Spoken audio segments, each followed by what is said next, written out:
آگے بڑھنے سے پہلے تم کو ایک مرتبہ پھر ان معلومات کا جائزہ لینا چاہیے جو تمہیں پچھلے ابواب میں حاصل ہو گئی ہیں۔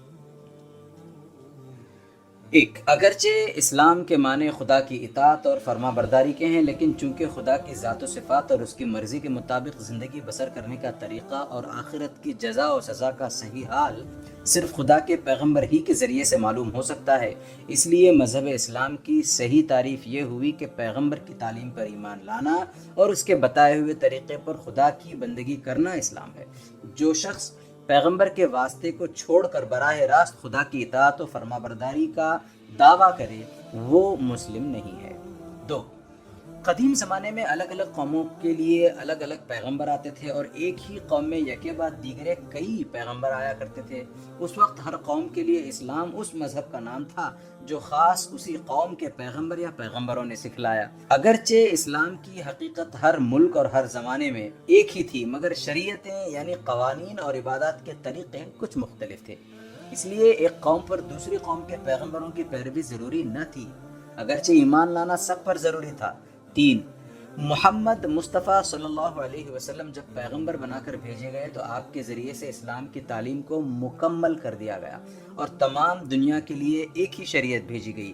آپ کی نبوت کسی خاص ملک یا قوم کے لیے نہیں بلکہ تمام اولاد آدم کے لیے ہے اور ہمیشہ کے لیے ہے۔ اسلام کی جو شریعتیں پچھلے پیغمبروں نے پیش کی تھیں وہ سب آپ صلی اللہ علیہ وسلم کی آمد پر منسوخ کر دی گئی اور اب قیامت تک نہ کوئی نبی آنے والا ہے اور نہ کوئی دوسری شریعت اللہ کی طرف سے اترنے والی ہے۔ لہٰذا اب اسلام صرف محمد صلی اللہ علیہ وسلم کی پیروی کا نام ہے۔ آپ صلی اللہ علیہ وسلم کی نبوت کو تسلیم کرنا اور آپ صلی اللہ علیہ وسلم کے اعتماد پر ان سب باتوں کو ماننا جن پر ایمان لانے کی آپ صلی اللہ علیہ وسلم نے تعلیم دی ہے، اور آپ صلی اللہ علیہ وسلم کے تمام احکام کو اللہ کے احکام سمجھ کر ان کی اطاعت کرنا اسلام ہے۔ اب کوئی اور ایسا شخص اللہ کی طرف سے آنے والا نہیں ہے جس کو ماننا مسلمانوں کے لیے ضروری ہو اور جسے نہ ماننے سے آدمی کافر ہو جاتا ہو۔ آؤ اب ہم تمہیں بتائیں کہ محمد صلی اللہ علیہ وسلم نے کن کن باتوں پر ایمان لانے کی تعلیم دی ہے، وہ کیسی سچی باتیں ہیں اور ان کو ماننے سے انسان کا درجہ کس قدر بلند ہو جاتا ہے۔ اللہ پر ایمان۔ آپ صلی اللہ علیہ وسلم کی سب سے پہلی اور سب سے زیادہ اہم تعلیم یہ ہے لا الہ الا اللہ، یعنی اللہ کے سوا کوئی الہ نہیں ہے۔ یہ کلمہ اسلام کی بنیاد ہے۔ جو چیز مسلم کو ایک کافر، ایک مشرک اور ایک دہریے سے الگ کرتی ہے وہ یہی ہے۔ اسی کلمے کے اقرار سے انسان اور انسان کے درمیان عظیم الشان فرق ہو جاتا ہے۔ اس کو ماننے والے ایک گروہ بن جاتے ہیں اور نہ ماننے والے دوسرا گروہ۔ اس کے ماننے والوں کے لیے دنیا سے لے کر آخرت تک ترقی، کامیابی اور سرفرازی ہے، اور نہ ماننے والوں کے لیے نامرادی، ذلت اور پستی۔ اتنا بڑا فرق جو انسان اور انسان کے درمیان واقع ہو جاتا ہے، یہ محض لام، الف اور ہا سے بنے ہوئے ایک چھوٹے سے جملے کو زبان سے ادا کر دینے کا نتیجہ نہیں ہے۔ زبان سے اگر تم 10 لاکھ کونین کونین پکارتے رہو اور کھاؤ نہیں تو تمہارا بخار نہ اترے گا۔ اسی طرح زبان سے لا الہ الا اللہ کہہ دیا مگر یہ نہ سمجھے کہ اس کے معنی کیا ہیں، اور یہ الفاظ کہہ کر تم نے کتنی بڑی چیز کا اقرار کیا ہے اور اس اقرار سے تم پر کتنی بڑی ذمہ داری عائد ہو گئی ہے، تو ایسا بے سمجھی کا تلفظ بھی کچھ مفید نہیں۔ دراصل فرق تو اسی وقت واقع ہوگا جب لا الہ الا اللہ کے معنی تمہارے دل میں اتر جائیں، اس کے معنی پر تم کو کامل یقین ہو جائے، اس کے خلاف جتنے اعتقادات ہیں ان سے تمہارا دل بالکل پاک ہو جائے، اور اس کلمے کا اثر تمہارے دل و دماغ پر کم از کم اتنا ہی گہرا ہو جتنا اس بات کا اثر ہے کہ آگ جلانے والی چیز ہے اور زہر مار ڈالنے والی چیز۔ یعنی جس طرح آگ کی خاصیت پر ایمان تم کو چولہے میں ہاتھ ڈالنے سے روکتا ہے اور زہر کی خاصیت پر ایمان تم کو زہر کھانے سے باز رکھتا ہے، اسی طرح لا الہ الا اللہ پر ایمان تم کو شرک اور کفر اور دہریت کی ہر چھوٹی سے چھوٹی بات سے روک دے، خواہ وہ اعتقاد میں ہو یا عمل میں۔ لا الہ الا اللہ کے معنی۔ سب سے پہلے یہ سمجھو کہ الہ کسے کہتے ہیں۔ عربی زبان میں الہ کے معنی مستحق عبادت کے ہیں، یعنی ایسی ہستی جو اپنی شان اور جلال اور برتری کے لحاظ سے اس قابل ہو کہ اس کی پرستش کی جائے اور بندگی اور عبادت میں اس کے آگے سر جھکا دیا جائے۔ الہ کے معنی میں یہ مفہوم بھی شامل ہے کہ وہ بے انتہا قدرت کا مالک ہو جس کی وسعت کو سمجھنے میں انسان کی عقل حیران رہ جائے۔ الہ کے مفہوم میں یہ بات بھی داخل ہے کہ وہ خود کسی کا محتاج نہ ہو اور سب اپنی زندگی کے معاملات میں اس کے محتاج ہوں اور اس سے مدد مانگنے کے لیے مجبور ہوں۔ الہ کے لفظ میں پوشیدگی کا مفہوم بھی پایا جاتا ہے، یعنی الہ اس کو کہیں گے جس کی طاقتیں پر اسرار ہوں۔ فارسی زبان میں خدا اور ہندی میں دیوتا اور انگریزی میں گاڈ کے معنی بھی اس سے ملتے جلتے ہیں، اور دنیا کی دوسری زبانوں میں بھی اس مطلب کے لیے کچھ مخصوص الفاظ پائے جاتے ہیں۔ لفظ اللہ دراصل خدائے وحدہ لا شریک کا اسم ذات ہے۔ لا الہ الا اللہ کا لفظی ترجمہ یہ ہوگا کہ کوئی الہ نہیں سوائے اس ذات خاص کے جس کا نام اللہ ہے۔ مطلب یہ ہے کہ تمام کائنات میں اللہ کے سوا کوئی ایک ہستی بھی ایسی نہیں جو پوجنے کے لائق ہو، اس کے سوا کوئی اس کا مستحق نہیں کہ عبادت اور بندگی اور اطاعت میں اس کے آگے سر جھکایا جائے۔ صرف وہی ایک ذات تمام جہان کی مالک اور حاکم ہے، تمام چیزیں اس کے محتاج ہیں، سب اسی سے مدد مانگنے پر مجبور ہیں، وہ حواس سے پوشیدہ ہے اور اس کی ہستی کو سمجھنے میں عقل دنگ ہے۔ لا الہ الا اللہ کی حقیقت، یہ تو صرف الفاظ کا مفہوم تھا، اب اس کی حقیقت کو سمجھنے کی کوشش کرو۔ انسان کی قدیم سے قدیم تاریخ کے جو حالات ہم تک پہنچے ہیں اور پرانی سے پرانی قوموں کے جو آثار دیکھے گئے ہیں، ان سے معلوم ہوتا ہے کہ انسان نے ہر زمانے میں کسی نہ کسی کو خدا مانا ہے اور کسی نہ کسی کی عبادت ضرور کی ہے۔ اب بھی دنیا میں جتنی قومیں ہیں، خواہ وہ نہایت وحشی ہوں یا نہایت مہذب، ان سب میں یہ بات موجود ہے کہ وہ کسی کو خدا مانتی ضرور ہیں اور اس کی عبادت کرتی ہیں۔ اس سے معلوم ہوا کہ انسان کی فطرت میں خدا کا خیال بیٹھا ہوا ہے، اس کے اندر کوئی ایسی چیز ہے جو اسے مجبور کرتی ہے کہ کسی کو خدا مانے اور اس کی عبادت کرے۔ سوال پیدا ہوتا ہے کہ وہ کیا چیز ہے؟ تم خود اپنی ہستی پر اور تمام انسانوں کی حالت پر نظر ڈال کر اس سوال کا جواب معلوم کر سکتے ہو۔ انسان دراصل بندہ ہی پیدا ہوا ہے، وہ فطرتاً محتاج ہے، کمزور ہے، فقیر ہے، بے شمار چیزیں ہیں جو اس کی ہستی کو برقرار رکھنے کے لیے ضروری ہیں، مگر اس کے قبضہ قدرت میں نہیں ہیں۔ آپ سے آپ کو حاصل بھی ہوتی ہیں اور اس سے چھین بھی جاتی ہیں۔ بہت سی چیزیں ہیں جو اس کے لیے فائدہ مند ہیں، ان کو وہ حاصل کرنا چاہتا ہے، مگر کبھی تو وہ اس کو مل جاتی ہیں اور کبھی نہیں ملتی، کیونکہ ان کو حاصل کرنا بالکل اس کے اختیار میں نہیں ہے۔ بہت سی چیزیں ہیں جو اس کو نقصان پہنچاتی ہیں، اس کی عمر بھر کی محنتوں کو آن کی آن میں برباد کر دیتی ہیں، ان کی آرزوؤں کو خاک میں ملا دیتی ہیں، اس کو بیماری اور ہلاکت میں مبتلا کر دیتی ہیں۔ وہ ان کو دفع کرنا چاہتا ہے، کبھی وہ دفع ہو جاتی ہیں اور کبھی نہیں ہوتی۔ اس سے وہ جان لیتا ہے کہ ان کا آنا اور نہ آنا، دفع ہونا یا نہ ہونا اس کے اختیار سے باہر ہے۔ بہت سی چیزیں ہیں جن کی شان و شوکت اور بزرگی کو دیکھ کر وہ مرعوب ہو جاتا ہے، پہاڑوں کو دیکھتا ہے، دریاؤں کو دیکھتا ہے، بڑے بڑے ہولناک جانور دیکھتا ہے، ہواؤں کے طوفان اور پانی کے سیلاب اور زمین کے زلزلے دیکھتا ہے، بادلوں کی گرج اور گھٹاؤں کی سیاہی اور بجلی کی کڑک چمک اور موسلا دھار بارش کے مناظر اس کے سامنے آتے ہیں۔ سورج اور چاند اور تارے اس کو گردش کرتے دکھائی دیتے ہیں۔ وہ دیکھتا ہے کہ سب چیزیں کتنی بڑی، کتنی طاقتور، کتنی شاندار ہیں، اور ان کے مقابلے میں وہ خود کتنا ضعیف اور حقیر ہے۔ یہ مختلف نظارے اور خود اپنی مجبوریوں کے مختلف حالات دیکھ کر اس کے دل میں آپ سے آپ اپنی بندگی، محتاجی اور کمزوری کا احساس پیدا ہو جاتا ہے، اور جب یہ احساس پیدا ہوتا ہے تو اس کے ساتھ ہی خود بخود الوہیت یعنی خدائی کا تصور بھی پیدا ہو جاتا ہے۔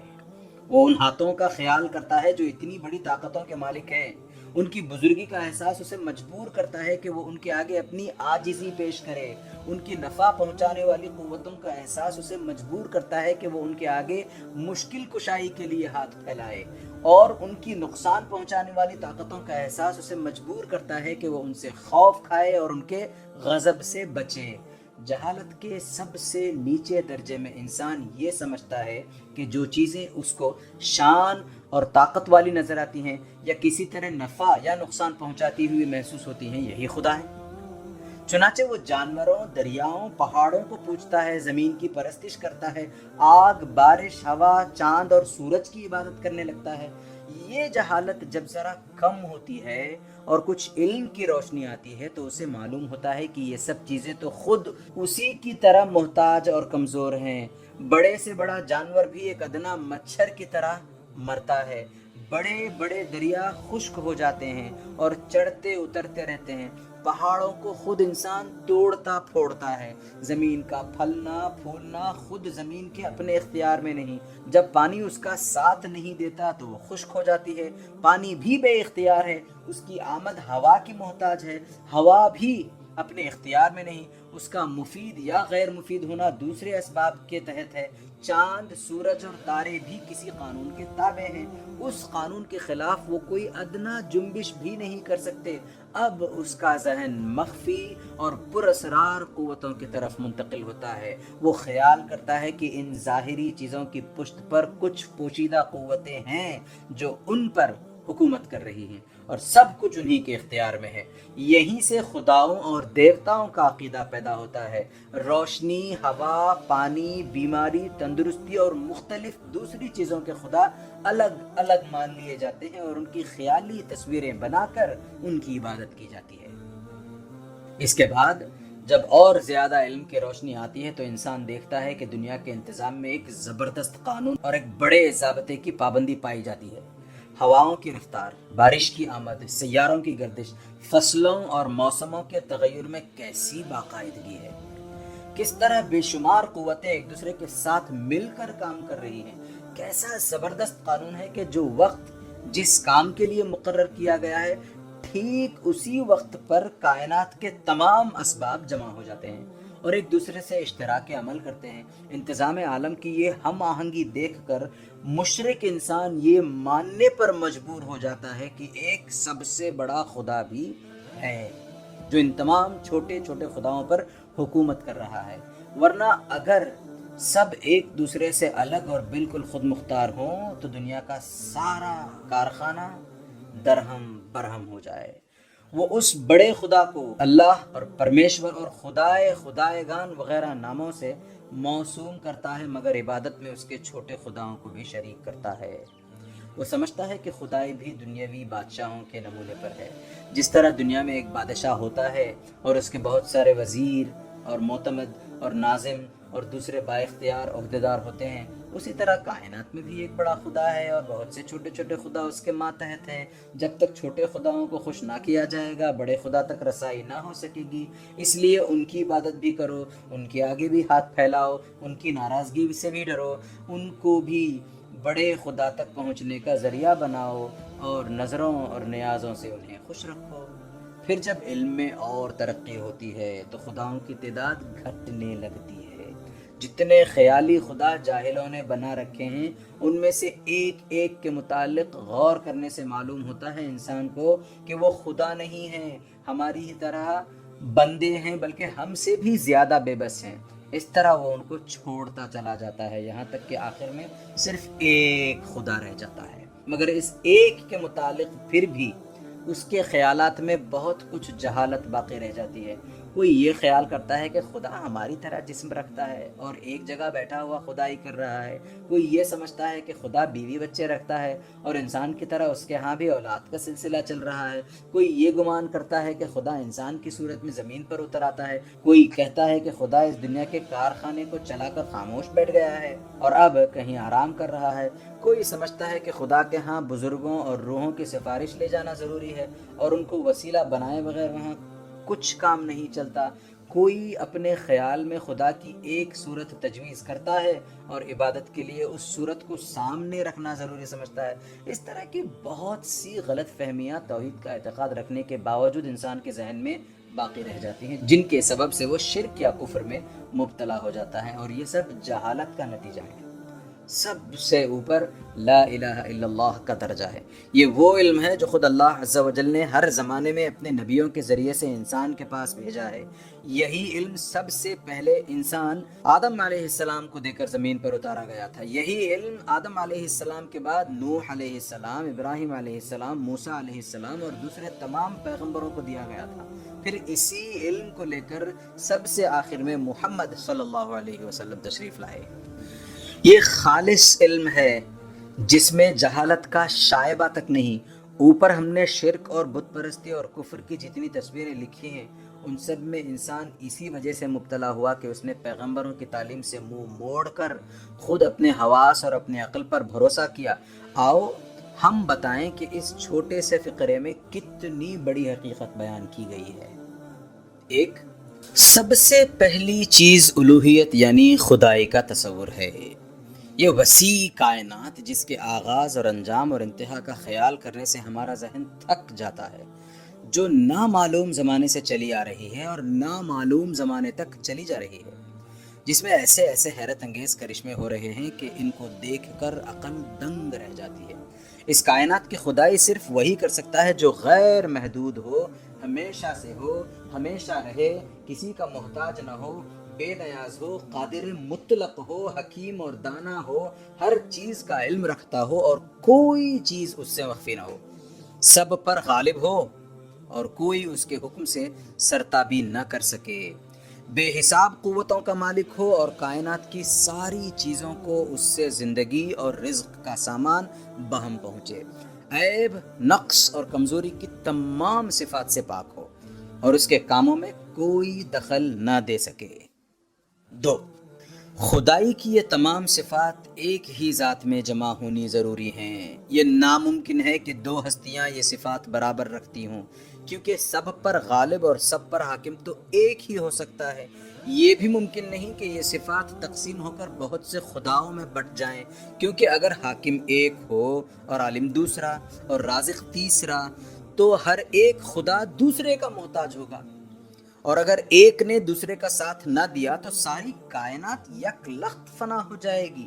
یہ بھی ممکن نہیں کہ یہ صفات ایک دوسرے کو منتقل ہوں، یعنی کبھی ایک خدا میں پائی جائیں اور کبھی دوسرے میں، کیونکہ جو خدا زندہ رہنے کی قوت نہ رکھتا ہو وہ ساری کائنات کو زندگی نہیں بخش سکتا، اور جو خدا خود اپنی خدائی کی حفاظت نہ کر سکتا ہو وہ اتنی بڑی کائنات پر حکومت نہیں کر سکتا۔ بس تم کو علم کی جتنی زیادہ روشنی ملے گی اتنا ہی زیادہ تم کو یقین ہوتا جائے گا کہ خدائی کی صفات صرف ایک ذات میں جمع ہونی ضروری ہیں۔ تین، خدائی کے اس کامل اور صحیح تصور کو نظر میں رکھو، پھر ساری کائنات پر نظر ڈالو، جتنی چیزیں تم دیکھتے ہو، جتنی چیزوں کو کسی ذریعے سے محسوس کرتے ہو، جتنی چیزوں تک تمہارے علم کی پہنچ ہے، ان میں سے ایک بھی ان صفات سے متصف نہیں ہے۔ عالم کی ساری موجودات محتاج ہیں، محکوم ہیں، بنتی، بگڑتی ہیں، مرتی، جیتی ہیں، کسی کو ایک حال پر قیام نہیں، کسی کو اپنے اختیار سے کچھ کرنے کی قدرت نہیں، کسی کو ایک بالا تر قانون کے خلاف بال برابر حرکت کرنے کا اختیار نہیں۔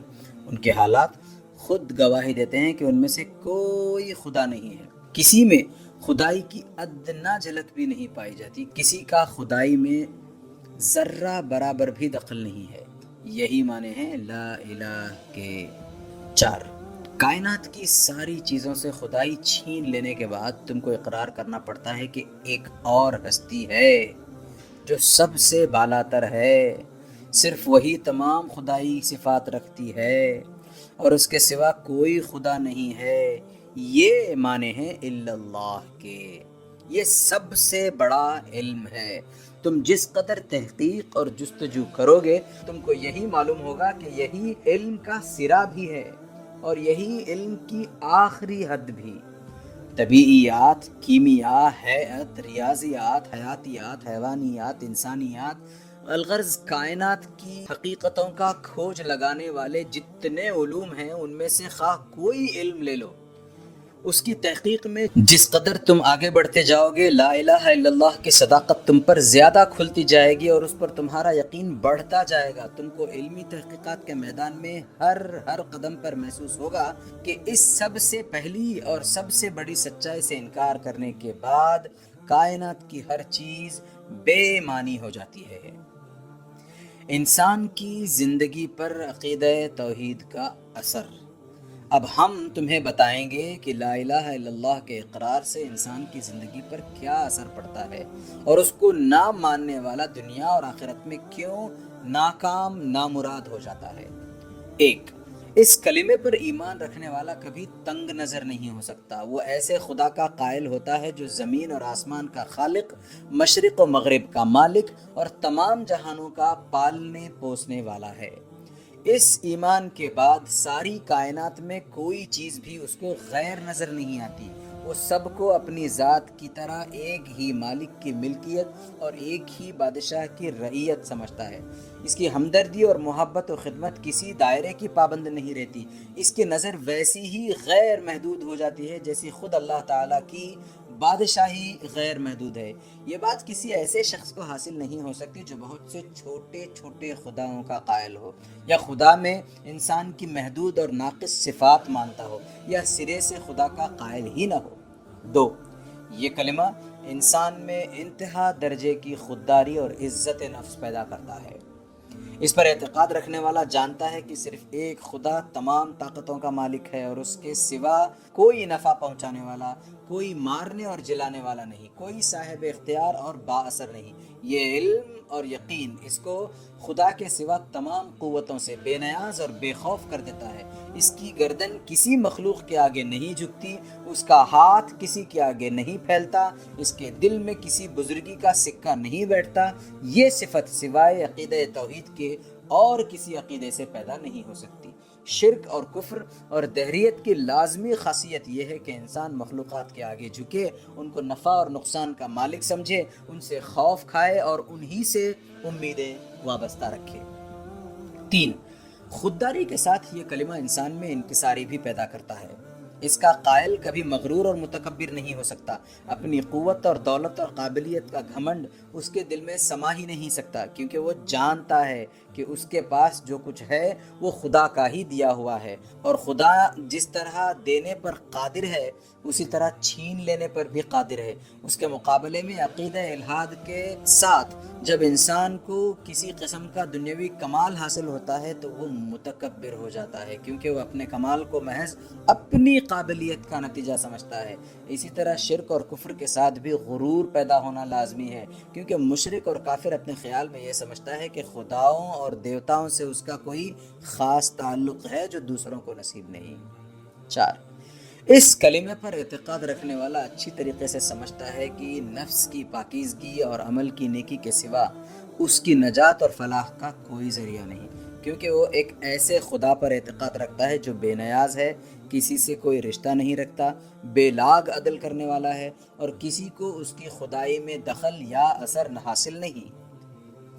اس کے مقابلے میں مشرکین اور کفار ہمیشہ جھوٹی توقعات پر زندگی بسر کرتے ہیں۔ ان میں سے کوئی سمجھتا ہے کہ خدا کا بیٹا ہمارے لیے کفارہ بن گیا ہے، کوئی خیال کرتا ہے کہ ہم خدا کے چہیتے ہیں اور ہمیں سزا مل ہی نہیں سکتی، کسی کا گمان یہ ہے کہ ہم اپنے بزرگوں سے خدا کے ہاں سفارش کرا لیں گے، کوئی اپنے دیوتاؤں کو نظر و نیاز دے کر سمجھ لیتا ہے کہ اب اسے دنیا میں سب کچھ کرنے کا لائسنس مل گیا ہے۔ اس قسم کے جھوٹے اعتقادات ان لوگوں کو ہمیشہ گناہوں اور بدکاریوں کے چکر میں پھنسائے رکھتے ہیں، اور وہ ان کے بھروسے پر نفس کی پاکیزگی اور عمل کی نیکی سے غافل ہو جاتے ہیں۔ رہے دہریے تو وہ سرے سے یہ اعتقاد ہی نہیں رکھتے کہ کوئی بالاتر ہستی ان سے بھلے یا برے کاموں کی باز پرس کرنے والی بھی ہے، اس لیے وہ دنیا میں اپنے آپ کو آزاد سمجھتے ہیں۔ ان کے نفس کی خواہش ان کی خدا ہوتی ہے اور وہ اس کے بندے ہوتے ہیں۔ 5، اس کلمے کا قائل کسی حال میں مایوس اور دل شکستہ نہیں ہوتا۔ وہ ایک ایسے خدا پر ایمان رکھتا ہے جو زمین و آسمان کے سارے خزانوں کا مالک ہے، جس کے فضل و کرم بے حد و حساب ہیں اور جس کی قوتیں بے پایہ ہیں۔ یہ ایمان اس کے دل کو غیر معمولی تسکین بخشتا ہے، اس کو اطمینان سے بھر دیتا ہے اور ہمیشہ امیدوں سے لبریز رکھتا ہے۔ چاہے وہ تمام دنیا کے دروازوں سے ٹھکرا دیا جائے، سارے اسباب کا رشتہ ٹوٹ جائے اور وسائل و ذرائع ایک ایک کر کے اس کا ساتھ چھوڑ دیں، پھر بھی ایک خدا کا سہارا کسی حال میں اس کا ساتھ نہیں چھوڑتا، اور اسی کے بل بوتے وہ نئی امیدوں کے ساتھ کوشش پر کوشش کیے چلا جاتا ہے۔ یہ اطمینان قلب عقیدہ توحید کے سوا کسی اور عقیدے سے حاصل نہیں ہو سکتا۔ مشرکین اور کفار اور دہریے چھوٹے دل کے ہوتے ہیں، ان کا بھروسہ محدود طاقتوں پر ہوتا ہے، اس لیے مشکلات میں بھی بہت جلد مایوسی ان کو گھیر لیتی ہے اور اکثر ایسی حالتوں میں وہ خودکشی تک کر گزرتے ہیں۔ 6. اس کلمے کا اعتقاد انسان میں عزم اور حوصلہ اور صبر و توکل کی زبردست طاقت پیدا کر دیتا ہے۔ وہ جب خدا کی خوشنودی کے لیے دنیا میں بڑے بڑے کام انجام دینے کے لیے اٹھتا ہے تو اس کے دل میں یہ یقین ہوتا ہے کہ میری پشت پر زمین و آسمان کے بادشاہ کی قوت ہے۔ یہ خیال اس میں پہاڑ کی سی مضبوطی پیدا کرتا ہے اور دنیا کی ساری مشکلات اور مصیبتیں اور مخالف طاقتیں مل کر بھی اس کو اپنے عزم سے ہٹا نہیں سکتی۔ 7. یہ کلمہ انسان کو بہادر بنا دیتا ہے۔ دیکھو، آدمی کو بزدل بنانے والی دراصل 2 چیزیں ہوتی ہیں، ایک تو جان اور مال اور بال بچوں کی محبت، دوسرے یہ خیال کہ خدا کے سوا کوئی اور مارنے والا ہے، اور یہ کہ آدمی اپنی تدبیر سے موت کو ٹال سکتا ہے۔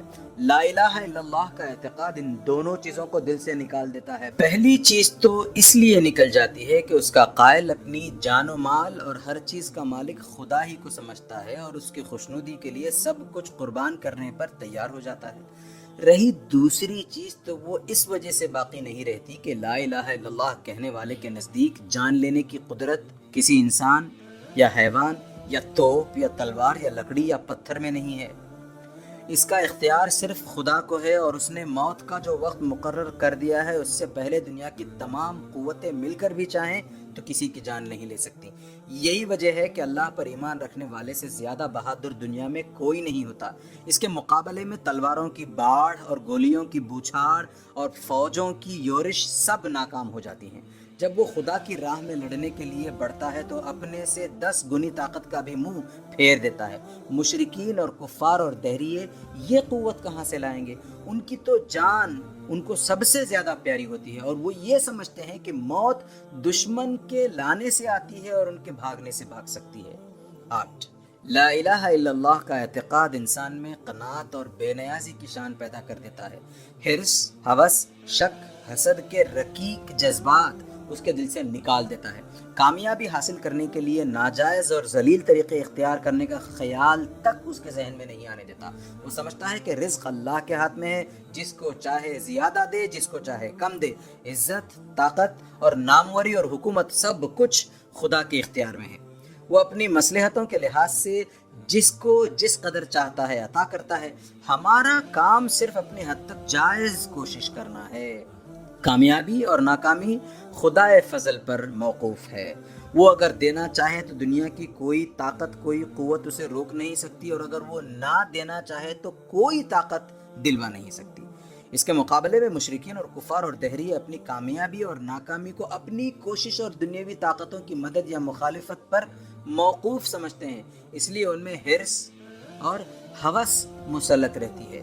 کامیابی حاصل کرنے کے لیے رشوت، خوشامد، سازش اور ہر قسم کے بدترین ذرائع اختیار کرنے میں انہیں باک نہیں ہوتا۔ دوسروں کی کامیابی پر رشک و حسد میں جلے مرتے ہیں اور ان کو نیچا دکھانے کی کوئی بری سے بری تدبیر بھی نہیں چھوڑتے۔ 9. سب سے بڑی چیز یہ ہے کہ لا الہ الا اللہ کا اعتقاد انسان کو خدا کے قانون کا پابند بناتا ہے۔ اس کلمے پر ایمان لانے والا یقین رکھتا ہے کہ خدا ہر چھپی اور کھلی چیز سے باخبر ہے، ہماری شہرت سے بھی زیادہ قریب ہے۔ اگر ہم رات کے اندھیرے میں اور تنہائی کے گوشے میں بھی کوئی گناہ کریں تو خدا کو اس کا علم ہے، اور ہمارے دل کی گہرائی میں بھی کوئی برا ارادہ پیدا ہو، خدا کو پہلے سے وہ پتہ ہوتا ہے۔ ہم سب سے چھپا سکتے ہیں مگر خدا سے نہیں چھپا سکتے، سب سے بھاگ سکتے ہیں مگر خدا کی سلطنت سے نہیں نکل سکتے، سب سے بچ سکتے ہیں مگر خدا کی پکڑ سے بچنا غیر ممکن ہے۔ یہ یقین جتنا مضبوط ہوگا اتنا ہی زیادہ انسان اپنے خدا کے احکام کا مطیع ہوگا۔ جس چیز کو خدا نے حرام قرار دیا ہے وہ اس کے پاس کبھی نہ پھٹکے گا، اور جس چیز کا اس نے حکم دیا ہے وہ اس کو تنہائی اور تاریکی میں بھی بجا لائے گا، کیونکہ اس کے ساتھ ایک ایسی پولیس لگی ہوئی ہے جو کسی حال میں اس کا پیچھا نہیں چھوڑتی، اور اس کو ایسی عدالت کا کھٹکا لگا رہتا ہے جس کے وارنٹ سے وہ کہیں بھاگ ہی نہیں سکتا۔ یہی وجہ ہے کہ مسلم ہونے کے لیے سب سے پہلی اور ضروری شرط لا الہ الا اللہ پر ایمان لانا ہے۔ مسلم کے معنی جیسا کہ تم کو ابتدا میں بتایا جا چکا ہے خدا کے فرما بردار بندے کے ہیں، اور خدا کا فرما بردار ہونا ممکن ہی نہیں جب تک کہ انسان اس بات پر یقین نہ لائے کہ اللہ کے سوا کوئی الہ نہیں ہے۔ محمد صلی اللہ علیہ وسلم کی تعلیم میں یہ ایمان باللہ سب سے اہم اور بنیادی چیز ہے۔ یہ اسلام کا مرکز ہے، اس کی جڑ ہے، اس کی قوت کا منبع ہے۔ اس کے سوا اسلام کے جتنے اعتقادات اور احکام اور قوانین ہیں سب اسی بنیاد پر قائم ہیں، اور ان سب کو اسی مرکز سے قوت پہنچتی ہے۔ اس کو ہٹا دینے کے بعد اسلام کوئی چیز نہیں رہتا۔ خدا کے فرشتوں پر ایمان۔ ایمان باللہ کے بعد دوسری چیز جس پر آپ صلی اللہ علیہ وسلم نے ایمان لانے کی ہدایت فرمائی ہے وہ ہے فرشتوں کی ہستی۔ اور بڑا فائدہ اس تعلیم کا یہ ہے کہ اس سے توحید کا اعتقاد شرک کے تمام خطروں سے پاک ہو جاتا ہے۔ اوپر تم کو بتایا جا چکا ہے کہ مشرکین نے خدائی میں دو قسم کی مخلوقات کو شریک کیا ہے۔ ایک قسم ان مخلوقات کی ہے جو جسمانی وجود رکھتی ہیں اور نظر آتی ہیں، مثلا سورج، چاند، تارے، آگ، پانی اور بزرگ انسان وغیرہ۔ دوسری قسم ان مخلوقات کی ہے جن کا وجود جسمانی نہیں ہے بلکہ وہ نظروں سے اوجھل ہیں اور پس پردہ کائنات کا انتظام کر رہی ہیں، مثلا کوئی ہوا چلانے والی، کوئی پانی برسانے والی اور کوئی روشنی بہم پہنچانے والی۔ ان میں سے پہلی قسم کی چیزیں تو انسان کی آنکھوں کے سامنے موجود ہیں، اس لیے ان کی خدائی کی نفی خود لا الہ الا اللہ کے الفاظ سے ہی ہو جاتی ہے۔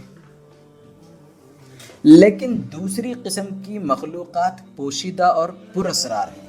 مشرکین زیادہ تر انہی کے گرویدہ ہیں، انہی کو دیوتا اور خدا کی اولاد اور خدا سمجھتے ہیں، انہی کی فرضی مورتیں بنا کر نظر و نیاز چڑھاتے ہیں۔ لہٰذا توحید الہی کو شرک کے اس دوسرے شعبے سے پاک کرنے کے لیے ایک مستقل عقیدہ بیان کیا گیا ہے۔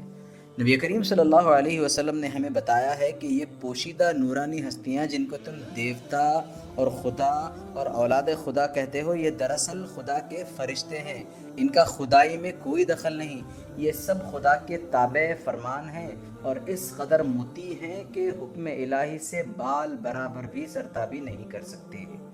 خدا ان کے ذریعے سے اپنی سلطنت کی تدبیر کرتا ہے اور یہ ٹھیک ٹھیک اس کے فرمان بجا لاتے ہیں۔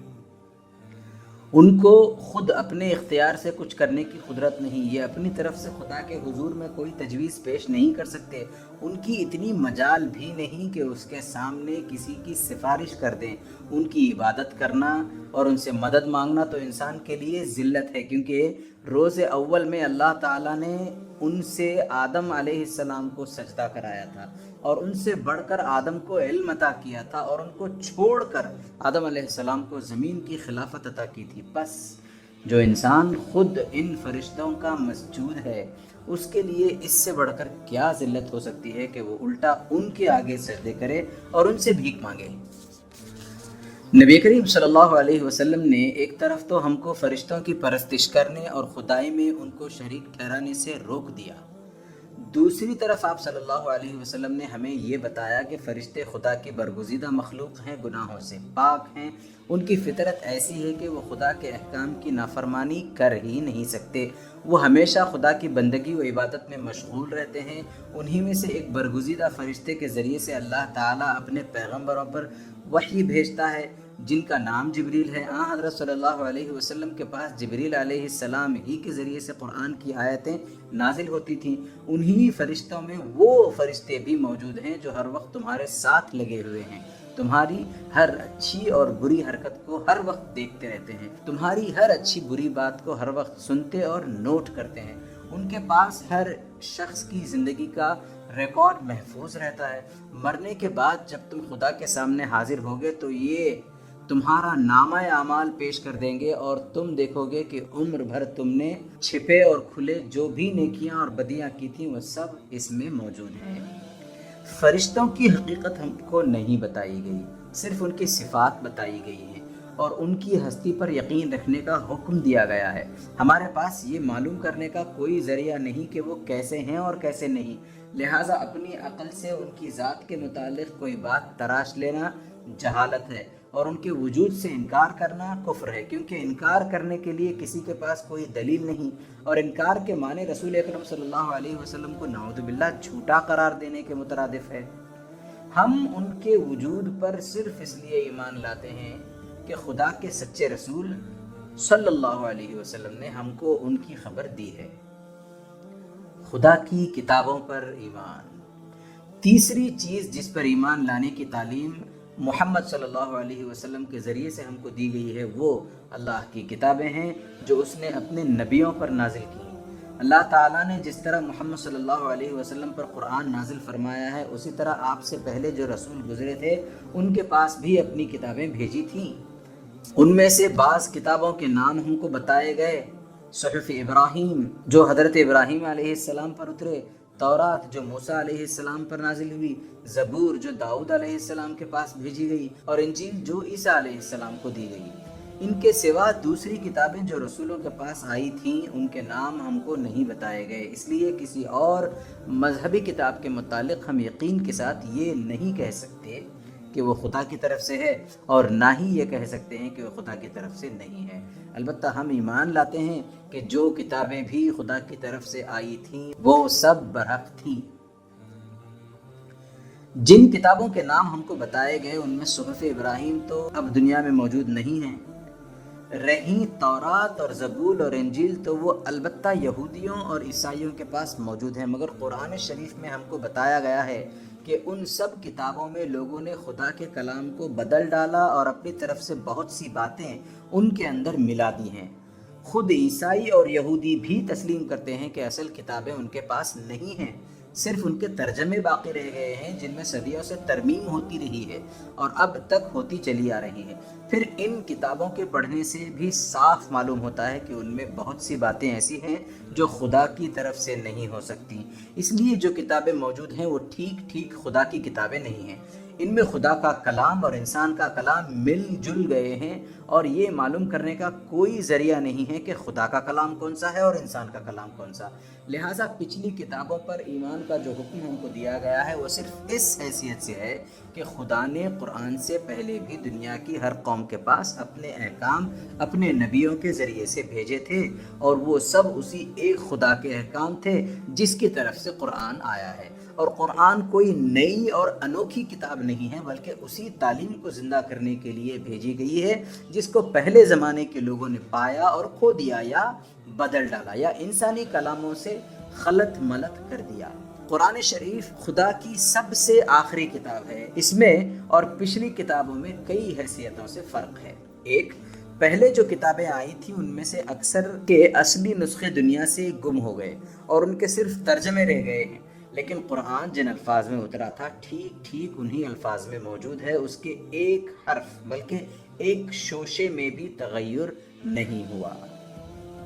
دو، پچھلی کتابوں میں لوگوں نے کلام الہی کے ساتھ اپنا کلام ملا دیا ہے۔ ایک ہی کتاب میں کلام الہی بھی ہے، قومی تاریخ بھی ہے، بزرگوں کے حالات بھی ہیں، تفسیر بھی ہے، فقیہوں کے نکالے ہوئے شرعی مسائل بھی ہیں، اور یہ سب چیزیں اس طرح گڑبڑ ہو گئی ہیں کہ خدا کے کلام کو ان میں سے الگ چھانٹ لینا ممکن نہیں ہے۔ مگر قرآن میں خالص کلام الہی ملتا ہے اور اس کے اندر کسی دوسرے کے کلام کی ذرہ برابر بھی آمیزش نہیں ہے۔ تفسیر، حدیث، فقہ، سیرت رسول صلی اللہ علیہ وسلم، سیرت صحابہ اور تاریخ اسلام پر مسلمانوں نے جو کچھ بھی لکھا ہے وہ سب قرآن سے بالکل الگ دوسری کتابوں میں لکھا ہوا ہے۔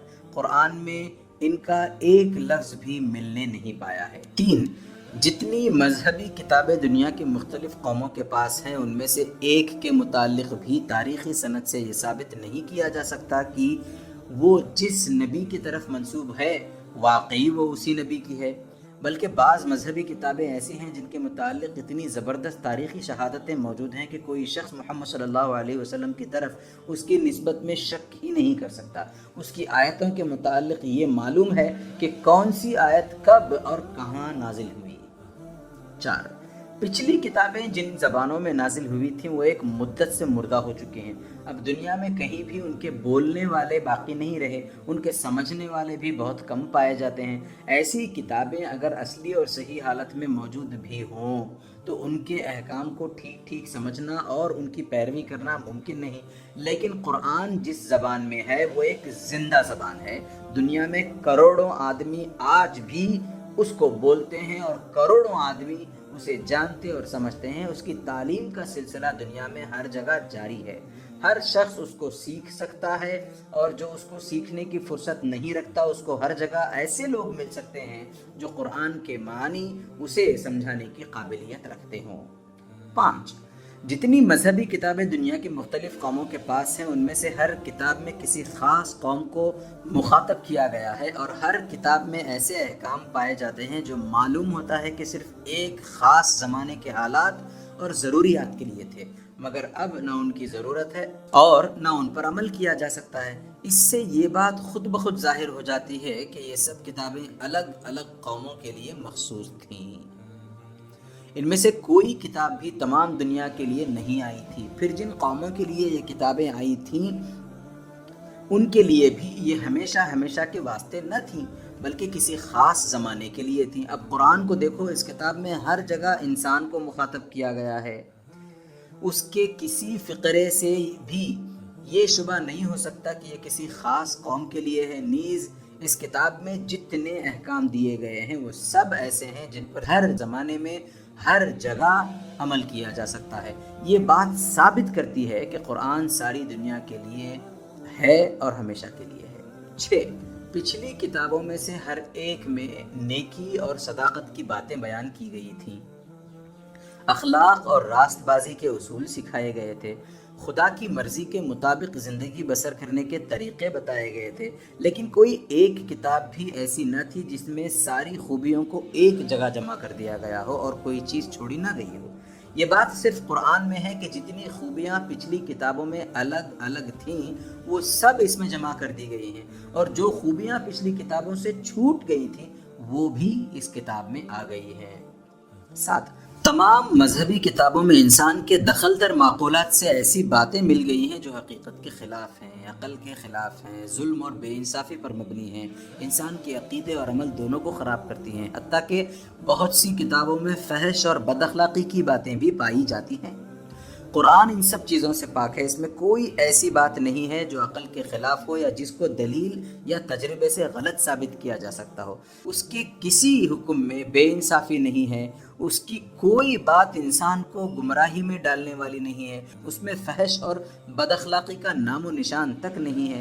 اول سے آخر تک سارا قرآن اعلیٰ درجے کی حکمت اور دانائی اور عدل و انصاف کی تعلیم اور راہ راست کی ہدایت اور بہترین احکام اور قوانین سے بھرا ہوا ہے۔ یہی خصوصیات ہیں جن کی بنا پر تمام دنیا کی قوموں کو ہدایت دی گئی ہے کہ قرآن پر ایمان لائیں اور تمام کتابوں کو چھوڑ کر صرف اسی ایک کتاب کی پیروی کریں، کیونکہ انسان کو خدا کی مرضی کے مطابق زندگی بسر کرنے کے لیے جس قدر ہدایت کی ضرورت ہے وہ سب اس میں بے کم و کاست بیان کر دی گئی ہیں۔ یہ کتاب آ جانے کے بعد کسی دوسری کتاب کی حاجت باقی نہیں رہتی۔ جب تم کو یہ معلوم ہوگا کہ قرآن اور دوسری کتابوں میں کیا فرق ہے تو یہ بات تم خود سمجھ سکتے ہو کہ دوسری کتابوں پر ایمان اور قرآن پر ایمان میں کیا فرق ہونا چاہیے۔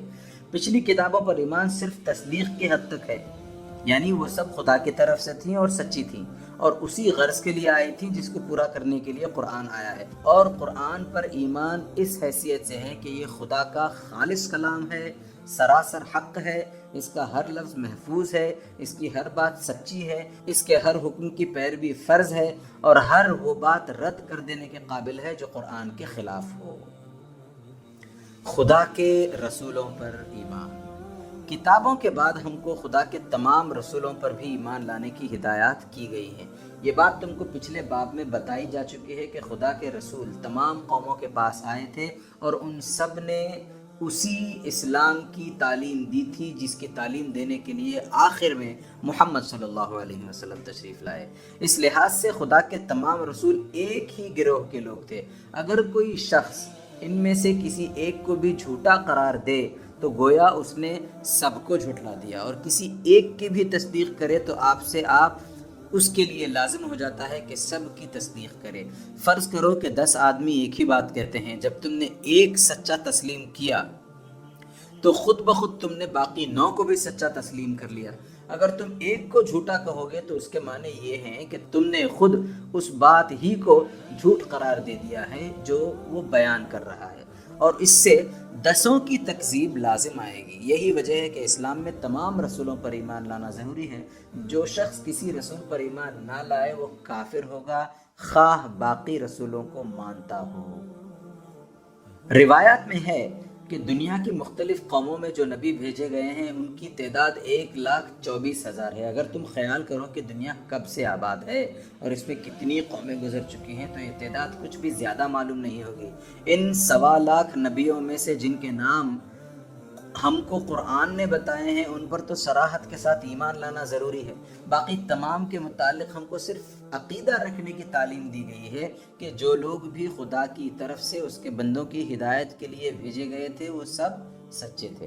ہندوستان، چین، ایران، مصر، افریقہ، یورپ اور دنیا کے دوسرے ملکوں میں جو نبی آئے ہوں گے ہم ان سب پر ایمان لاتے ہیں، مگر ہم کسی خاص شخص کے متعلق یہ نہیں کہہ سکتے کہ وہ نبی تھا اور نہ یہ کہہ سکتے ہیں کہ وہ نبی نہ تھا، اس لیے کہ ہمیں اس کے متعلق کچھ نہیں بتایا گیا۔ البتہ مختلف مذاہب کے پیرو جن لوگوں کو اپنا پیشوا مانتے ہیں ان کے خلاف کچھ کہنا ہمارے لیے جائز نہیں۔ بہت ممکن ہے کہ در حقیقت وہ نبی ہوں اور بعد میں ان کے پیرووں نے ان کے مذہب کو بگاڑ دیا ہو، جس طرح موسیٰ علیہ السلام اور عیسیٰ علیہ السلام کے پیرووں نے بگاڑا۔ لہٰذا ہم جو بھی کچھ اظہار رائے کریں گے ان کے مذہب اور ان کی رسموں کے متعلق کریں گے، مگر پیشواؤں کے حق میں خاموش رہیں گے تاکہ بغیر جانے بوجھے ہم سے کسی رسول کی شان میں گستاخی نہ ہو جائے۔ پچھلے رسولوں میں اور محمد صلی اللہ علیہ وسلم میں اس لحاظ سے تو کوئی فرق نہیں کہ آپ کی طرح وہ بھی سچے تھے، خدا کے بھیجے ہوئے تھے، اسلام کا سیدھا راستہ بتانے والے تھے، اور ہمیں سب پر ایمان لانے کا حکم دیا گیا ہے۔ مگر ان ساری حیثیتوں میں یکساں ہونے کے باوجود آپ میں اور دوسرے پیغمبروں میں 3 باتوں کا فرق ہے۔ ایک یہ کہ پچھلے انبیاء خاص قوموں میں خاص زمانوں کے لیے آئے تھے، اور محمد صلی اللہ علیہ وسلم تمام دنیا کے لیے اور ہمیشہ کے لیے نبی بنا کر بھیجے گئے ہیں، جیسا کہ ہم پچھلے باب میں تفصیل کے ساتھ بیان کر چکے ہیں۔ دوسرے یہ کہ یہ پچھلے انبیاء کی تعلیمات یا تو بالکل دنیا سے ناپید ہو چکی ہیں یا کسی قدر باقی رہ گئی ہیں تو اپنی خالص صورت میں محفوظ نہیں رہی ہیں۔ اسی طرح ان کے ٹھیک حالات بھی آج دنیا میں کہیں نہیں ملتے، بلکہ ان پر بکثرت افسانوں کے ردے چڑھے ہیں۔ اس وجہ سے اگر کوئی ان کی پیروی کرنا چاہے بھی تو نہیں کر سکتا، بخلاف اس کے محمد صلی اللہ علیہ وسلم کی تعلیم، آپ کی سیرت پاک، آپ کی زبانی ہدایت، آپ کے عملی طریقے، آپ کے اخلاق، عادات، خصائل، الغرض ہر چیز دنیا میں بالکل محفوظ ہے۔ اس لیے در حقیقت تمام پیغمبروں میں صرف آپ صلی اللہ علیہ وسلم ہی ایک ایسے پیغمبر ہیں اور صرف آپ ہی کی پیروی کرنا ممکن ہے۔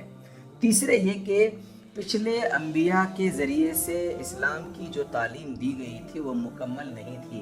ہر نبی کے بعد دوسرا نبی آ کر اس کے احکام اور قوانین اور ہدایت میں ترمیم و اضافہ کرتا رہا۔ اصلاح و ترقی کا سلسلہ برابر جاری تھا، اسی لیے ان نبیوں کی تعلیمات کو ان کا زمانہ گزر جانے کے بعد اللہ تعالیٰ نے محفوظ بھی نہیں رکھا۔ کیونکہ ہر کامل تعلیم کے بعد پچھلی ناقص تعلیم کی ضرورت باقی نہیں رہتی۔ آخر میں محمد صلی اللہ علیہ وسلم کے ذریعے سے اسلام کی ایسی تعلیم دی گئی جو ہر حیثیت سے مکمل تھی۔ اس کے بعد تمام انبیاء کی شریعتیں آپ سے منسوخ ہو گئیں، کیونکہ کامل کو چھوڑ کر ناقص کی پیروی کرنا عقل کے خلاف ہے۔ جو شخص محمد صلی اللہ علیہ وسلم کی پیروی کرے گا اس نے گویا تمام نبیوں کی پیروی کی، اس لیے کہ تمام نبیوں کی تعلیم میں جو کچھ بھلائی تھی وہ سب نبی کریم صلی اللہ علیہ وسلم کی تعلیم میں موجود ہے، اور جو شخص آپ صلی اللہ علیہ وسلم کی پیروی کو چھوڑ کر کسی پچھلے نبی کی پیروی کرے گا وہ بہت سی بھلائیوں سے محروم رہ جائے گا، اس لیے کہ جو بھلائیاں بعد میں آئیں وہ اس پرانی تعلیم میں نہ تھیں۔ ان وجوہ سے تمام دنیا کے انسانوں پر لازم ہو گیا کہ وہ صرف محمد صلی اللہ علیہ وسلم کی پیروی کریں۔ مسلمان ہونے کے لیے یہ ضروری ہے کہ انسان نبی کریم صلی اللہ علیہ وسلم پر 3 حیثیتوں سے ایمان لائے۔ ایک یہ کہ آپ اللہ کے سچے پیغمبر ہیں، دوسرے یہ کہ آپ کی ہدایت بالکل کامل ہے، اس میں کوئی نقص نہیں اور وہ ہر غلطی سے پاک ہے، تیسرے یہ کہ آپ خدا کے آخری پیغمبر ہیں، آپ کے بعد قیامت تک کوئی نبی کسی قوم میں آنے والا نہیں ہے، نہ کوئی ایسا شخص آنے والا ہے جس پر ایمان لانا مسلمان ہونے کے لیے شرط ہو، جس کو نہ ماننے سے کوئی شخص کافر ہو جائے۔ آخرت پر ایمان، 5ویں چیز جس پر محمد صلی اللہ علیہ وسلم نے ہم کو ایمان لانے کی ہدایت فرمائی ہے وہ آخرت ہے۔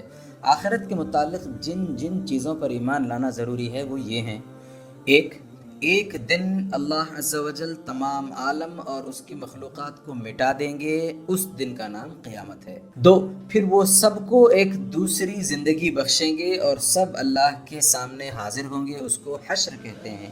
3، تمام لوگوں نے اپنی دنیاوی زندگی میں جو کچھ کیا ہے اس کا پورا نامہ اعمال اللہ کی عدالت میں پیش ہوگا۔ 4، اللہ تعالیٰ ہر شخص کے اچھے اور برے اعمال وزن فرمائیں گے، جس کی بھلائی اللہ کے میزان میں برائی سے زیادہ وزنی ہوگی اس کو اللہ بخش دیں گے، اور جس کی برائی کا پلہ بھاری رہے گا اسے سزا دیں گے۔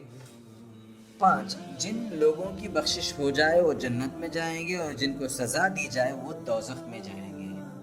عقیدہ آخرت کی ضرورت، آخرت کا یہ عقیدہ جس طرح محمد صلی اللہ علیہ وسلم نے پیش کیا ہے اسی طرح پچھلے تمام انبیاء بھی اسے پیش کرتے آئے ہیں، اور ہر زمانے میں اس پر ایمان لانا مسلمانوں کے لیے لازمی شرط رہا ہے۔ تمام نبیوں نے اس شخص کو کافر قرار دیا ہے جو اس سے انکار کرے یا اس میں شک کرے، کیونکہ اس عقیدے کے بغیر اللہ اور اس کی کتابوں اور اس کے رسولوں کو ماننا بالکل بے معنی ہو جاتا ہے اور انسان کی زندگی ساری خراب ہو جاتی ہے۔ اگر تم غور کرو تو یہ بات آسانی سے تمہاری سمجھ میں آ سکتی ہے۔ تم سے جب کبھی کسی کام کے لیے کہا جاتا ہے تو سب سے پہلا سوال جو تمہارے دل میں پیدا ہوتا ہے وہ یہی ہے کہ اس کے کرنے کا کیا فائدہ ہے اور نہ کرنے کا کیا نقصان ہے۔ یہ سوال کیوں پیدا ہوتا ہے؟ اس کی وجہ یہ ہے کہ انسان کی فطرت ہر ایسے کام کو لغو اور فضول سمجھتی ہے جس کا کوئی حاصل نہ ہو۔ تم کسی ایسے فعل پر کبھی آمادہ نہ ہوگے جس کے متعلق تم کو یقین ہو کہ اس سے کوئی فائدہ نہیں، اور اسی طرح تم کسی ایسی چیز سے پرہیز کرنا بھی قبول نہ کرو گے جس کے متعلق تم کو یہ یقین ہو کہ اس سے کوئی نقصان نہیں۔ یہی حال شک کا بھی ہے۔ جس کام کا فائدہ مشکوک ہو اس میں تمہارا جی ہرگز نہ لگے گا، اور جس کام کے نقصان دہ ہونے میں شک ہو اس سے بچنے کی بھی تم خاص کوشش نہ کرو گے۔ بچوں کو دیکھو، وہ آگ میں ہاتھ کیوں ڈال دیتے ہیں؟ اس لیے نہ کہ ان کو اس بات کا یقین نہیں کہ آگ جلا دینے والی چیز ہے، اور وہ پڑھنے سے کیوں بھاگتے ہیں؟ اس وجہ سے نہ کہ جو کچھ فائدے ان کے بڑے انہیں سمجھانے کی کوشش کرتے ہیں وہ ان کے دل کو نہیں لگتے۔ اب خیال کرو کہ جو شخص آخرت کو نہیں مانتا اور خدا کو ماننے اور اس کی مرضی کے مطابق چلنے کو بے نتیجہ سمجھتا ہے، اس کے نزدیک نہ تو خدا کی فرما برداری کا کوئی فائدہ ہے اور نہ ہی اس کی نافرمانی کا کوئی نقصان، پھر کیوں کر ممکن ہے کہ وہ ان احکامات کی اطاعت کرے جو خدا نے اپنے رسولوں اور اپنے کتابوں کے ذریعے سے دیے ہیں؟ بالفرض اگر کسی نے خدا کو مان بھی لیا تو ایسا ماننا بالکل بیکار ہوگا، کیونکہ وہ خدا کے قانون کی اطاعت نہ کرے گا اور اس کی مرضی کے مطابق نہ چلے گا۔ لیکن یہ معاملہ یہیں تک نہیں رہتا۔ تم اور زیادہ غور کرو گے تو تم کو معلوم ہوگا کہ آخرت کا انکار یا اقرار انسان کی زندگی میں فیصلہ کن اثر رکھتا ہے۔ جیسا کہ ہم نے اوپر بیان کیا، انسان کی فطرت ہی ایسی ہے کہ وہ ہر کام کے کرنے یا نہ کرنے کا فیصلہ اس کے فائدے اور نقصان کے لحاظ سے کرتا ہے۔ اب ایک شخص تو وہ ہے جس کی نظر صرف اسی دنیا کے فائدے اور نقصان پر ہے، وہ کسی ایسے نیک کام پر ہرگز آمادہ نہ ہوگا جس سے کوئی فائدہ اسے دنیا میں حاصل ہونے کی امید نہ ہو، اور وہ کسی ایسے برے کام سے پرہیز نہ کرے گا جس سے اس کو اس دنیا میں کوئی نقصان پہنچنے کا خطرہ نہ ہو۔ ایک دوسرا شخص ہے جس کی نظر افعال کے آخری نتائج پر ہے، وہ دنیا کے فائدے اور نقصانات کو محض عارضی چیز سمجھے گا۔ وہ آخرت کے دائمی فائدے یا نقصان کا لحاظ کر کے نیکی کو اختیار کرے گا اور بدی کو چھوڑ دے گا، خواہ اس دنیا میں نیکی سے کتنا ہی بڑا نقصان اور بدی سے کتنا ہی بڑا فائدہ ہوتا ہو۔ دیکھو دونوں میں کتنا بڑا فرق ہو گیا۔ ایک کے نزدیک نیکی وہ ہے جس کا کوئی اچھا نتیجہ اس دنیا کی ذرا سی زندگی میں حاصل ہو جائے، مثلا کچھ روپیہ ملے، کوئی زمین ہاتھ آ جائے، کوئی عہدہ مل جائے، کوئی نیک نامی ہو جائے اور شہرت ہو جائے، اور کچھ لوگ واہ واہ کریں یا کچھ لذت یا خوشی حاصل ہو جائے، کچھ خواہشات کی تسکین ہو، کچھ نفس کو مزہ آ جائے۔ اور بدی وہ ہے جس سے کوئی برا نتیجہ اس کی زندگی میں ظاہر ہو یا ظاہر ہونے کا خوف ہو، مثلا جان و مال کا نقصان، صحت کی خرابی، بدنامی، حکومت کی سزا، کسی قسم کی تکلیف یا رنج یا بدمزگی۔ اس کے مقابلے میں دوسرے شخص کے نزدیک نیکی وہ ہے جس سے خدا خوش ہو، اور بدی وہ ہے جس سے خدا ناراض ہو۔ نیکی اگر دنیا میں اس کو کسی قسم کا فائدہ پہنچائے بلکہ الٹا نقصان ہی نقصان دے، تب بھی وہ اس کو نیکی ہی سمجھتا ہے اور یقین رکھتا ہے کہ آخرکار خدا اس کو ہمیشہ باقی رکھنے والا فائدہ عطا کرے گا۔ اور بدی سے خواہ یہاں کسی قسم کا نقصان نہ پہنچے، نہ نقصان کا خوف ہو، بلکہ سراسر فائدہ ہی فائدہ نظر آئے، پھر بھی وہ اس کو بدی ہی سمجھتا ہے اور یقین رکھتا ہے کہ اگر میں دنیا کی اس مختصر زندگی میں سزا سے بچ گیا اور چند روز مزے لوٹتا بھی رہا، تب بھی آخر کار خدا کے عذاب سے نہ بچوں گا۔ یہ وہ مختلف خیالات ہیں جن کے اثر سے انسان دو مختلف طریقے اختیار کرتا ہے۔ جو شخص آخرت پر یقین نہیں رکھتا، اس کے لیے قطعی ناممکن ہے کہ وہ ایک قدم بھی اسلام کے طریقے پر چل سکے۔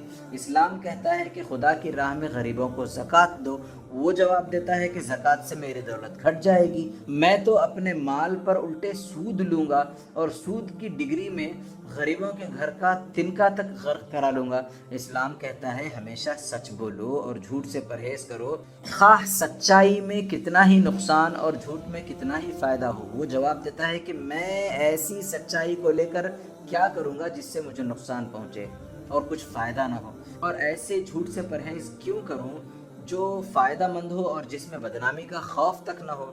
وہ ایک سنسان راستے سے گزرتا ہے، ایک قیمتی چیز پڑی ہوئی اس کو نظر آتی ہے، اسلام کہتا ہے کہ یہ تیرا مال نہیں تو اسے ہرگز نہ لے۔ وہ جواب دیتا ہے کہ مفت آئی ہوئی چیز کو کیوں چھوڑوں، یہاں کوئی دیکھنے والا نہیں جو پولیس کو خبر کرے یا عدالت میں گواہی دے یا لوگوں میں مجھے کوئی بدنام کرے، پھر کیوں نہ میں اس مال سے فائدہ اٹھاؤں۔ ایک شخص پوشیدہ طور پر اس کے پاس کوئی مال امانت رکھواتا ہے اور مر جاتا ہے، اسلام کہتا ہے کہ امانت میں خیانت نہ کر، اس کا مال اس کے بچوں کو پہنچا دے۔ وہ کہتا ہے کیوں؟ کوئی شہادت اس بات کی نہیں کہ مرنے والے کا مال میرے پاس ہے، خود اس کے بال بچوں کو اس کی خبر تک نہیں۔ جب میں آسانی کے ساتھ اس مال کو کھا سکتا ہوں اور کسی دعوے یا کسی بدنامی کا بھی خوف نہیں، تو کیوں نہ اسے کھا جاؤں۔ الغرض یہ کہ زندگی کے راستے میں ہر قدم پر اسلام اس کو ایک طریقے پر چلنے کی ہدایت کرے گا اور وہ اس کے بالکل خلاف دوسرا طریقہ اختیار کرے گا، کیونکہ اسلام میں ہر چیز کی قدر و قیمت آخرت کے دائمی نتائج کے لحاظ سے ہے، مگر وہ شخص ہر معاملے میں صرف ان نتائج پر نظر رکھتا ہے جو اس دنیا کی چند روزہ زندگی میں حاصل ہوتے ہیں۔ اب تم سمجھ سکتے ہو کہ آخرت پر ایمان لائے بغیر انسان کیوں مسلمان نہیں ہو سکتا۔ مسلمان تو خیر بڑی چیز ہے، سچ یہ ہے کہ آخرت کا انکار انسان کو انسانیت سے گرا کر حیوانیت سے بھی بدتر درجے میں لے جاتا ہے۔ عقیدہ آخرت کی صداقت۔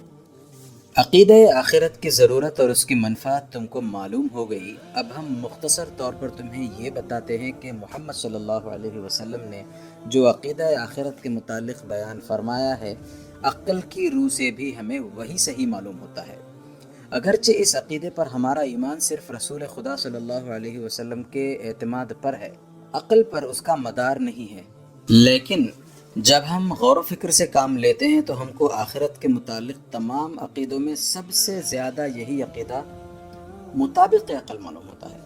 آخرت کے متعلق دنیا میں 3 مختلف عقیدے پائے جاتے ہیں۔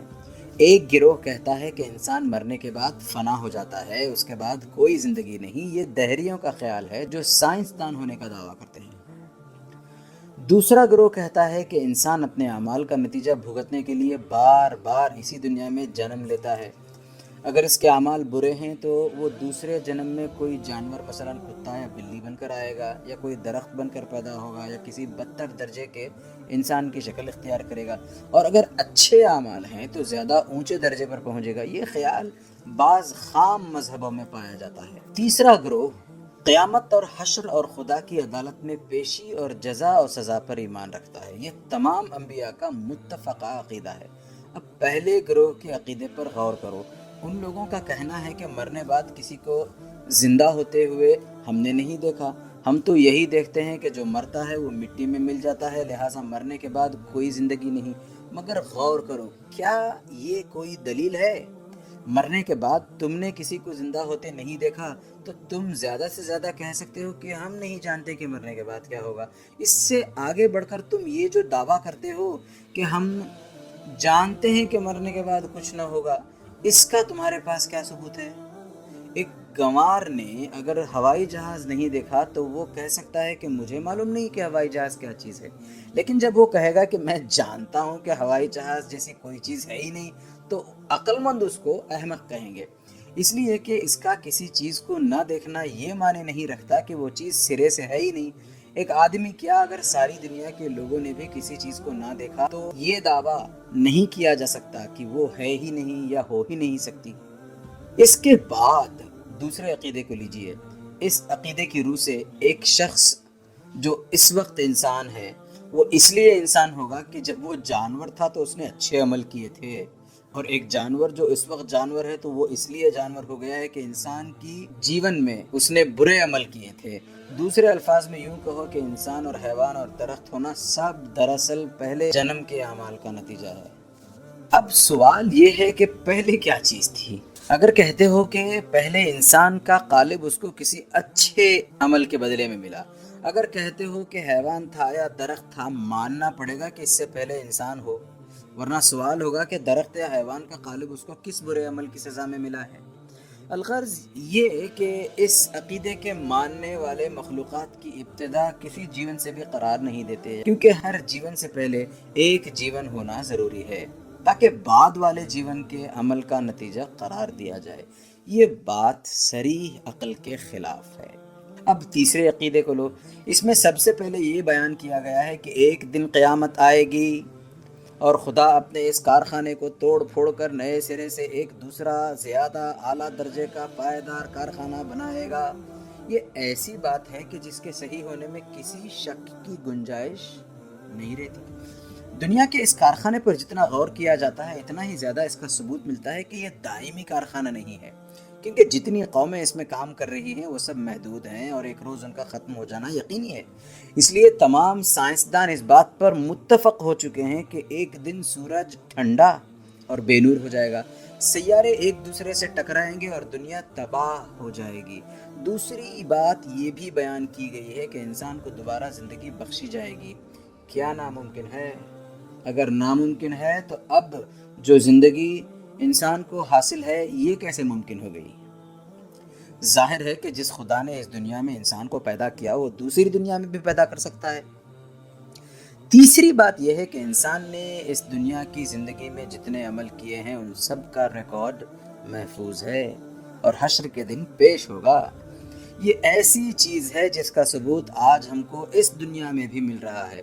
پہلے سمجھا جاتا تھا کہ جو آواز ہمارے منہ سے نکلتی ہے وہ ہوا میں تھوڑی سی لہر پیدا کر کے فنا ہو جاتی ہے، مگر اب معلوم ہوا ہے کہ ہر آواز اپنے گرد و پیش پر اپنا نقش چھوڑتی ہے جس کو دوبارہ پیدا کیا جا سکتا ہے۔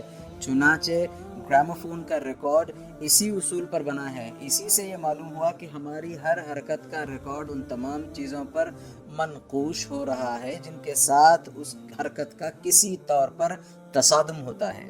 جب حال یہ ہے تو یہ بات بالکل یقینی معلوم ہوتی ہے کہ ہمارا پورا نامہ اعمال محفوظ ہے اور دوبارہ اس کو حاضر کیا جا سکتا ہے۔ چوتھی بات یہ ہے کہ خدا حشر کے دن عدالت کرے گا اور حق کے ساتھ ہمارے اچھے برے اعمال کی جزا و سزا دے گا۔ اس کو کون ناممکن کہہ سکتا ہے؟ اس میں کون سی بات خلاف عقل ہے؟ عقل تو خود یہ چاہتی ہے کہ کبھی خدا کی عدالت ہو اور ٹھیک ٹھیک حق کے ساتھ فیصلے کیے جائیں۔ ہم دیکھتے ہیں کہ ایک شخص نیکی کرتا ہے اور اس کا کوئی فائدہ اس دنیا میں اس کو نہیں حاصل ہوتا، ایک شخص بدی کرتا ہے اور اس سے کوئی نقصان اس کو نہیں پہنچتا۔ یہی نہیں بلکہ ہم ہزاروں مثالیں ایسی دیکھتے ہیں کہ ایک شخص نے نیکی کی اور اسے الٹا نقصان ہوا، ایک دوسرے شخص نے بدی کی اور وہ خوب مزے کرتا ہے۔ اس قسم کے واقعات کو دیکھ کر عقل مطالبہ کرتی ہے کہ کہیں نہ کہیں نیکی کا اور شریر آدمی کو شرارت کا پھل ملنا چاہیے۔ آخری چیز جنت اور جہنم ہے۔